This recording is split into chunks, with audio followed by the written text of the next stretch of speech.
오늘의 시편 57장 1절에서 5절 말씀입니다. 하나님이여 내게 은혜를 베푸소서. 내게 은혜를 베푸소서.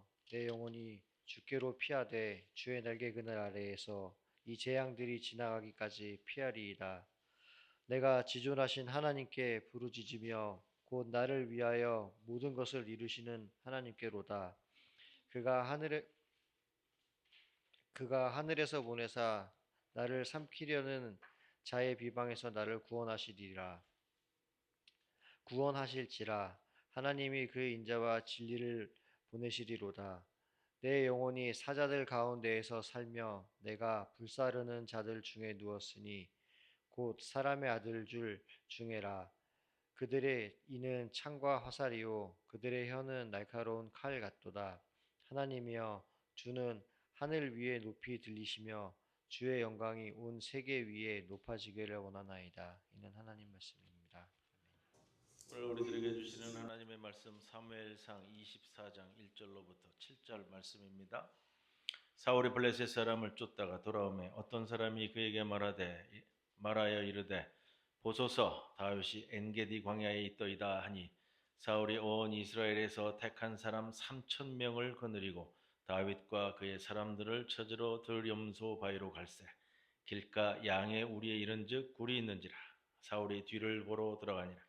다윗과 그의 사람들이 그 굴 깊은 곳에 있더니 다윗의 사람들이 이르되 보소서 여호와께서 당신에게 이르시기를 내가 원수를 내 손에 넘기리니 내 생각에 좋은 대로 그에게 행하라 하시더니 이것이 그날이니이다 하니 다윗이 일어나 사울의 겉옷자락을 가만히 베니라. 그리한 후에 사울의 옷자락 뱀으로 말미암아 다윗의 마음이 찔려 자기 사람들에게 이르되 내가 손을 들어 여호와의 기름 부음을 받은 내 주를 치는 것은 여호와께서 금하시는 것이니 그는 여호와의 기름 부음을 받은 자가 됨이니라 하고 다윗이 이 말로 자기 사람들을 금하여 사울을 해하지 못하게 하니라. 사울이 일어나 굴에서 나가 자기 길을 가니라. 이 말씀 가운데 성령께서 함께 하시기를 기원합니다.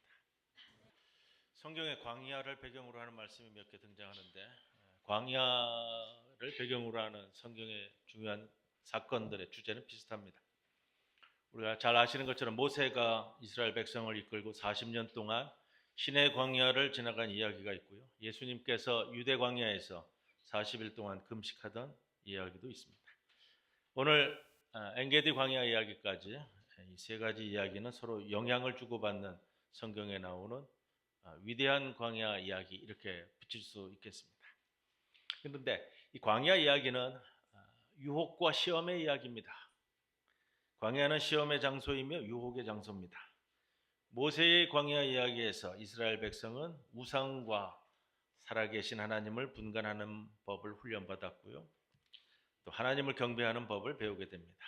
광야 체험은 하나님 앞에서 온전히 사는 삶을 준비하는 기간이었습니다. 예수님의 광야 이야기에서 우리 주님은 하나님이 하시는 일 가운데로 들어가는 것을 분간하는 법을 배우셨고 그것을 통해 그분은 우리의 구세주가 될 준비를 하십니다. 여러분, 우리가 광야에 덩그러니 놓여졌다. 한번 상상해 보십시오. 엔게디 광야인데 이런 광야예요. 중간에 엔게디 샘이라는 데가 하나 있고 자, 혼자 덩그러니 놓여졌습니다. 내 몸이 어떨까요? 광야는 그만 보셔도 되고 저를 보세요. 저를. 예? 이런데 혼자 놓여져 있습니다. 신체적으로는 그래요. 혼자 놓여져 있다 그러면 시간도 쭉 흘러가면서 감각이 예민해지잖아요. 감각이. 시각, 청각, 후각. 광야에서 그렇게 됩니다. 더 많은 것을 보고 들으며 더 많은 것을 생각하게 되고 보는 것을 더 많이 믿게 됩니다. 간간히 짐승들이 지나가는 것 외에는 없는 지역이잖아요. 그래서 이게 바로 우리의 영성 전통에서 광야가 그토록 중요한 위치를 차지하는 이유가 있습니다. 거의 소음도 없고 사람도 거의 살지 않습니다. 짐승들이 조금 있기는 하지만 대개 눈에 띄지도 않습니다. 그런데 이런 고독 속에서 민감해지는 게 있어요. 예민해지는 게. 내가 듣고 보고 냄새 맡고 모든 감각이 평소보다 예민해집니다. 이게 길어지다 보면 그리스도인들에게 이제 더 영성적으로 민감해지는 거예요. 그리고 거룩에 대한 감각이 생겨납니다. 신성함이 나타나는 거예요. 다윗은 광야에서 인생을 시작한 것도 아니고 또 광야에서 인생을 마친 것도 아닙니다. 다윗은 스스로 원해서 광야에 들어간 것은 더더욱 아니었어. 그리로 쫓겨 들어갔습니다. 자신을 죽이려 하는 사울 왕을 피해 도망친 것이었습니다. 그러나 다윗은 거기로 쫓겨간 후에 광야가 진리의 장소이고 아름다움의 장소이고 사랑의 장소라는 것을 사실 배우게 됩니다. 예수님도 그랬을 거고요. 40년 광야 생활을 하는 동안 이스라엘 백성들도 그렇게 됐을 겁니다. 다윗이 광야에서 보낸 세월이 가장 힘든 시기라고 얘기할 수도 있겠지만 또 그의 인생에서 가장 좋은 장소, 좋은 시간이었다. 이렇게 말하길 수 있습니다. 광야에 있을 때 여러분 다윗이 광야에 놓여져 있을 때는 해야 할 임무도 없었고요. 무엇에도 매여 있지 않았습니다. 그저 깨어 있고 그저 살아나갈 수만 있으면 되는 것이었습니다. 이게 전부입니다. 비유적으로 여러분 우리도 이 광야에 내던져지는 때가 있습니다. 지리적인 광야가 아니고요. 이럴 땐 상황적 광야라고 얘기합니다. 이럴 때예요. 갑자기 큰 중병이 들었거나 직장을 잃었거나 사업이 큰 어려움을 당하거나 가정에 큰 우환이 생기거나 그러면 사람은 대체적으로 스스로 어떻게 할지를 몰라서 격한 감정에 휘둘리거나 전에는 생각지도 않았던 질문들과 감정들을 경험하게 됩니다. 주변에 일어나는 모든 일들에 예민해지고 감각적이 되기도 하고 그렇게 우리는 광야의 시절을 보내게 됩니다. 여러분들도 다 경험해 보셨을 거예요. 그런 광야에 들어갔을 때 이 과정 속에서 우리는 어떻게 될 것인지, 도태될 것인지, 상황에 묻혀서 그렇게 벌어질 것인지, 아니면 이 과정에서 더 성장해 나갈 것인가, 이 판가름 나는 겁니다. 그것이 광야라는 겁니다. 다윗의 광야 이야기에서 우리는 미움받아 한 사람의 인간이기를 거부당하고 한 마리 사냥감으로 전락한 젊은이가 가슴에 품고 있는 이 원망으로 인해서 복수의 삶을 살아갈 것인지 하나님의 백성으로서 기도하는 인간으로 살 것인지 이 하나를 선택해야 하는 기로에서 다윗이 무엇을 택하는가? 결국 기도하는 다윗, 거룩함과 신성함을 쫓아가는 다윗을 보게 되는데요. 다윗은 기도를 선택하면서 거룩이라는 것을 연습하는 삶을 시작합니다. 우리는 보통 이 거룩이라는 단어를 이야기하다 보면 무언가 하늘에서 온 것처럼 착하거나 선한 것이라는 뜻으로 사용합니다. 그러나 핵심은 우리도 그렇고 다윗도 그렇고 무엇을 하든 간에 근본적으로 하나님과 관계를 맺고 있었다는 사실을 깨닫는 겁니다. 그리고 그는 하나님과 가까워질수록 점점 더 인간다워져 갑니다. 그리고 더욱더 그는 다윗다워져 갑니다. 거룩은 바로 살아계신 하나님과의 관계를 통해 점점 더 살아있는 인간으로 깨어나는 삶을 묘사하는 단어입니다. 우리는 하나님과 관계를 맺을 때 가장 인간다워집니다. 하나님과 관계를 맺을 때 가장 그분의 말씀에 순종하는 자 됩니다. 예전에 그런 말씀을 참 자주 드렸어요. 말씀이라는 단어의 시브리어는 다바르라는 단어를 쓰는데 광야는 미드바르라는 단어를 써요. 그래서 광야는 어떤 곳이냐? 말씀이 있는 곳, 말씀이 있는 공간, 은유적으로 사용되어집니다.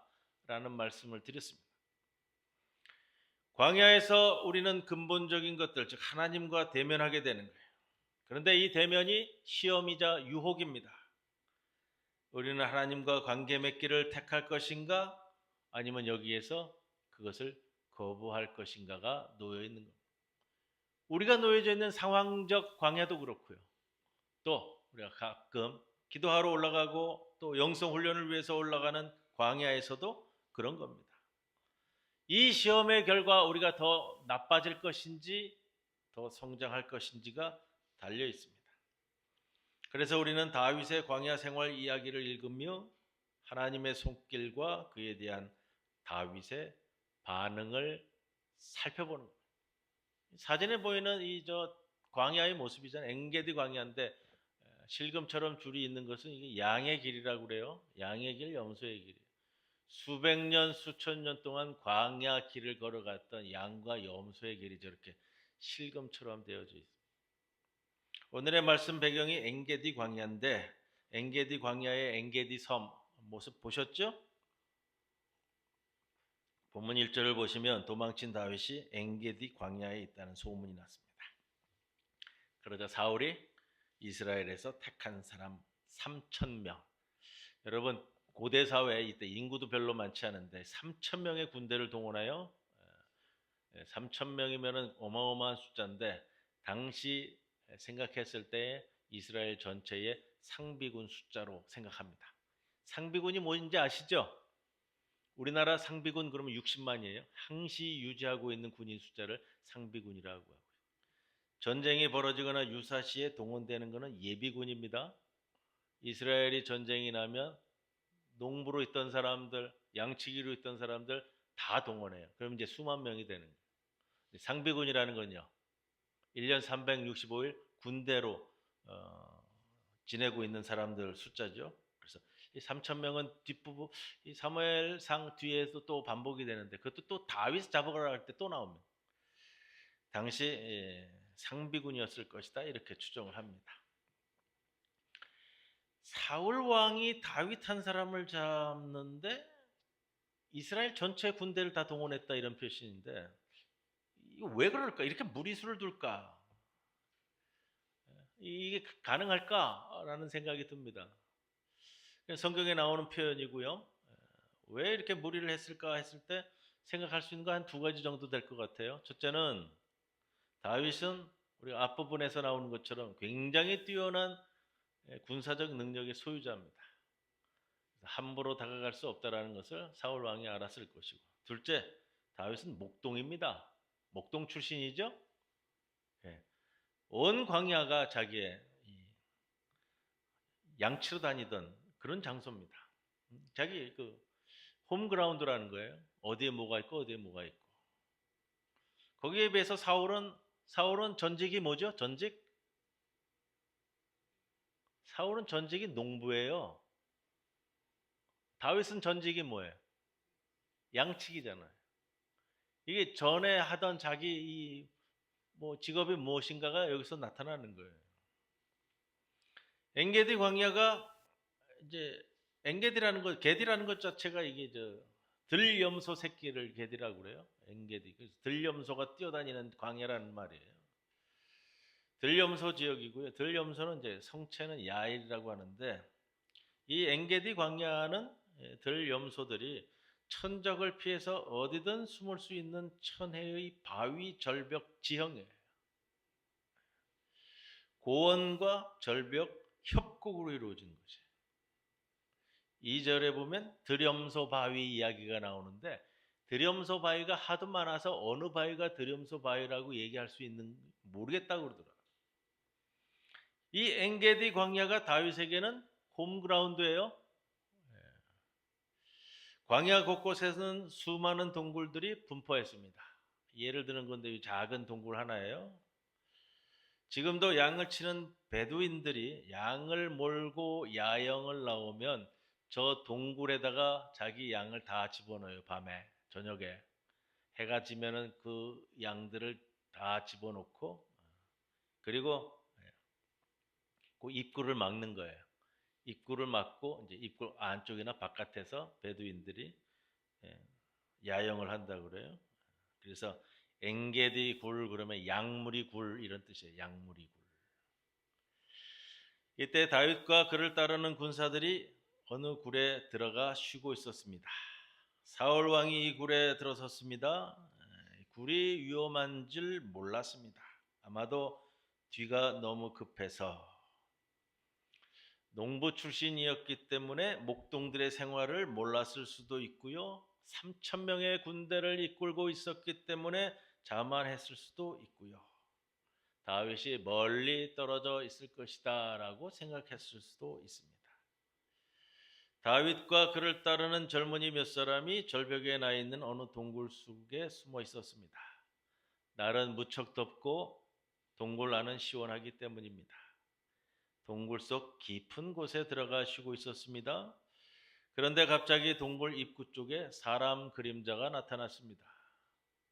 그들은 그가 사울 왕임을 알아보고 놀랐습니다.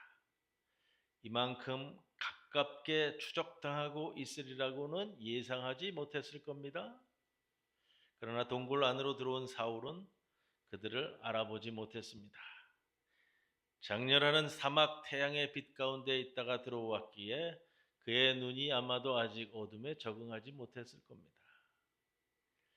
그래서 동굴 안쪽 어두운 구석에 있는 형체들을 알아보지 못한 겁니다. 게다가 그는 그때 그들을 찾을 목적으로 거기에 들어온 것이 아니라 뒷일을 보려고 들어왔습니다. 그는 그들을 향해 등을 보이고 앉습니다. 다윗과 그를 따르는 젊은이들은 상황을 파악합니다. 그들을 보지 못하고 허리띠도 푼 채 무기도 없이 앉아있는 사울은 죽은 목숨이나 다름없을 수도 있습니다. 다윗의 젊은이들이 행동을 취하려고 합니다. 그러나 다윗이 조용히 그들을 저지합니다. 대신 그는 동굴 벽을 따라 조심조심 사울의 옷이 놓여 있는 곳으로 가서 몰래 그 겉옷자락을 조금 잘라내고 다시 제자리로 돌아옵니다. 잠시 후 사울은 옷을 챙겨 입고 칼을 차고 동굴을 떠납니다. 사울이 어느 정도 먼 곳까지 갔을 무렵에 동굴 입구에 나와서 그를 향해 외쳤습니다. 왕은 협곡 건너편에 있었던 곳으로 추정을 해요. 협곡이 굉장히 깊기 때문에 거리로는 가깝고요. 말소리가 들리더라. 그러나 이 협곡 반대편에 있을 때 다시 추적하기에는 거의 어려운 상황이라고 보여집니다. 8절에 다윗이 외칩니다. 내 주 왕이시여. 그리고 정중히 예를 갖춰 왕에게 절을 합니다. 왜 제가 당신을 해하려 한다고 말하는 사람들의 말을 그대로 믿으십니까? 지금 제 손에 들고 있는 것을 보십시오. 바로 왕의 옷자락입니다. 조금 전 저는 왕을 죽일 수도 있었습니다. 그러나 저는 결단코 그럴 뜻을 가지고 있지 않습니다. 여호와의 기름 부음 받은 자이기 때문입니다. 옷자락을 벤다는 것이 무엇일까요? 성경에는 겉옷을 벗어주는 상황이 몇 차례 등장합니다. 이 겉옷이라는 것은요, 지위와 능력과 권위를 상징합니다. 그렇게 성경에 있는 예를 보면은 대제사장 직분이 아론에서 아들 엘르아셀에게 이양될 때에 아론이 자신의 겉옷을 벗어줍니다. 엘리야가 엘리사 선지자에게 옷을 벗어줘요. 집어던지단 말이에요. 그러므로 인해서 엘리야의 지위와 권위가 엘리사에게 이양됐습니다. 사무엘상에는요, 이 요나단과 다윗이 언약을 맺을 때 참 신기한 장면이 나오는데 18장 4절에 요나단이 자기가 입었던 겉옷을 벗어 다윗에게 줍니다. 그것은 자신의 지위와 권위를 그대로 이양한다는 그 뜻을 담고 있는 표현이에요. 옷이 찢어지는 경우도 나옵니다. 사무엘상 15장 27절에 사무엘이 가려고 할 때 사울이 사무엘의 겉옷을 붙잡음에 찢어진지라, 이런 장면이 나오는데 사울과 사무엘은 원래 한 몸이에요. 왕으로 세운 자가 사무엘 선지자이기 때문에. 사무엘의 옷이 찢어진다는 것은 사울 왕국의 분열을 나타내는 은유적 표현입니다. 열왕기상 11장 30절에는 선지자 아이야가 자기가 입은 새 옷을 12등분으로 찢습니다. 솔로몬 왕국 12지파의 분열을 상징하는 표현입니다. 다윗이 사울의 겉옷을 베어낸 것은 사울의 권위와 지위가 베어져 나가는 것을 상징합니다. 사울 왕국이 다윗의 손에 들어온다는 것을 상징하고요. 합법적 이전을 내보이는 상징입니다. 그런데 여기 바로 이 이야기 중에서 특히 우리의 관심을 끄는 부분이 있습니다. 다윗은 사울을 여호와의 기름 부음 받은 자라고 부릅니다. 본문에서 벗어나지만 10절 말씀에 나는 절대로 손을 들어 우리의 왕을 치지 않겠다고 다짐합니다. 왕은 바로 주께서 기름 부어 세우신 분이기 때문입니다. 하나님과 관계를 맺으며 살아간 광야 생활을 통해 다윗 안에는 모든 사물들과 모든 사람 안에 하나님이 창조하신 그 아름다움과 임재와 거룩을 알아보는 그의 인식이 있습니다. 그가 사울 왕이라 할지라도 나를 죽이려고 지금 나온 자라 할지라도 다윗은 경이롭게 여겨야 될 것에 대해 경외할 줄 아는 영성이 있는 겁니다. 사울이 동굴 입구의 모습을 드러냈을 때 다윗은 거기서 적을 보지 않았습니다. 다만 그는 거기서 비록 결함을 가지긴 했지만 하나님의 택하심을 입은 장엄한 왕을 보았고 경의를 표했습니다. 보기 흉한 속된 장면도 보았습니다. 옥좌에 앉아 있어야 할 왕이 등을 보인 채 쭈그리고 앉아 뒷일을 본 것입니다. 그러나 다윗은 현세적인 인물이긴 해도 저속한 인물은 아닙니다. 그는 오히려 그 장면을 다함 없는 경의를 표하는 기회와 신성한 순간, 생명에 대한 말할 수 없는 경외감을 표현하는 계기로 삼았습니다. 얼마 후 사무엘상 26장에는 십광야에 있는 하길라 산에서 비슷한 상황이 또 한 번 연출되었을 때 다윗은 동일한 모습을 보입니다. 아무것도 없는 광야에서 홀로 침묵 가운데 살던 다윗은 사울에게서도 다른 누구들은 보지 못하는 하나님의 영광을 보고 있었습니다. 광야는 다윗에게 모든 곳에서 아름다움을 알아보는 법을 배웠습니다. 광야는 다윗에게 생명의 고귀함을 가르쳐주는 학교였습니다. 광야 생활을 통해 다윗은 전에는 전혀 기대하지 못했던 공간과 장소와 사물들 안에서 하나님을 알아보는 법을 배웠습니다. 광야의 너무나도 그런 다윗은 그렇게 저속한 복수 따위는 생각조차 할 수 없었습니다. 오히려 광야의 거룩함이 다윗의 영혼 속으로 스며들었고 이제 그는 어디에서나 심지어 사울에게서도 거룩을 알아볼 줄 알게 되었습니다. 다윗이 보기에 사울을 죽인다는 것은 신성모독이었습니다. 우리의 몸은 성령이 거하시는 전 거룩한 장소라고 바울이 가르치기 천여 년 전에 다윗은 엔게디 광야에서 심지어 사울의 몸에서도 그 깊은 진리를 발견하고 체험했던 겁니다. 다윗은 광야에서 거룩을 발견함과 동시에 피난처를 발견했습니다. 오늘 성가대 찬양 제목도 피난처잖아요. 우리는 시편에서 반복해서 피난처라는 단어를 만납니다. 무려 37번이나 피난처라는 단어를 찾아볼 수 있습니다. 광야는 다윗이 피난처라는 다윗의 뜻을 제대로 알게 된 사전입니다. 그는 거기서 발견한 피난처의 뜻은 주로 하나님과 연관되어 있습니다. 피난처란 우리가 도망쳐가는 장소입니다. 그런데 시편에서 이 단어는 도망과 관련된 모든 물리적이고 심리적인 뜻을 넘어 위험과 유혹에 직면할 때마다 어떤 사람이나 사물보다도 위에 계신 여호와를 선택한다는 의미가 됩니다. 다윗은 처음에는 그저 생명을 부지하고자 달려가기 시작했습니다. 그러나 어느 순간에 마침내 이 광야에서 그토록 찾아 달려왔던 생명을 발견하게 됩니다. 그 생명의 이름이 바로 하나님입니다. 그렇기에 하나님은 나의 피난처가 됩니다. 이러한 면에서 대표적인 다윗의 기도가 오늘의 시편 57편입니다.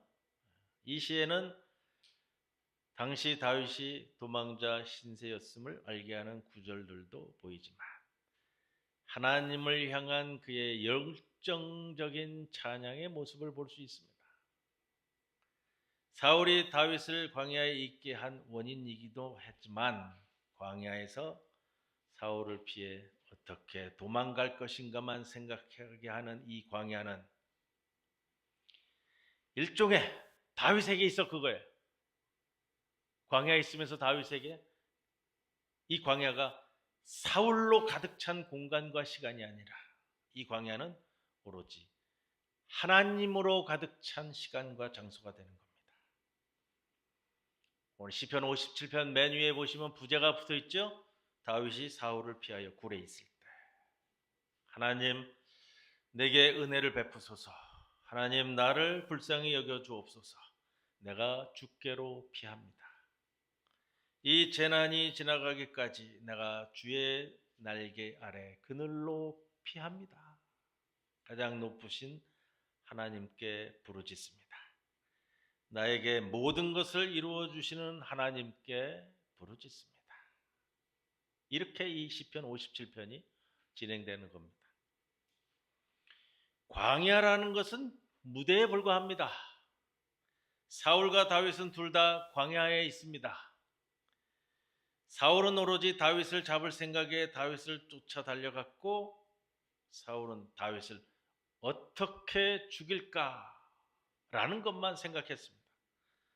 반면에 다윗은 하나님께 달려가서 하나님을 피난처로 삼는 기도를 하며 경이로움의 눈을 크게 뜨고 그 영광을 받아들이며 한결같은 사랑과 약속을 지키시는 진실의 하나님에 대해 알고 준비하는 인물이 됩니다.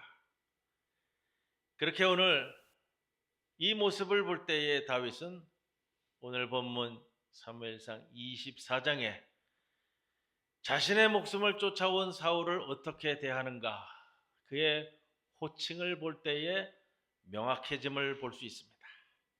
6절 말씀에 보면 다윗은 사울을 여호와의 기름을 받은 내 주,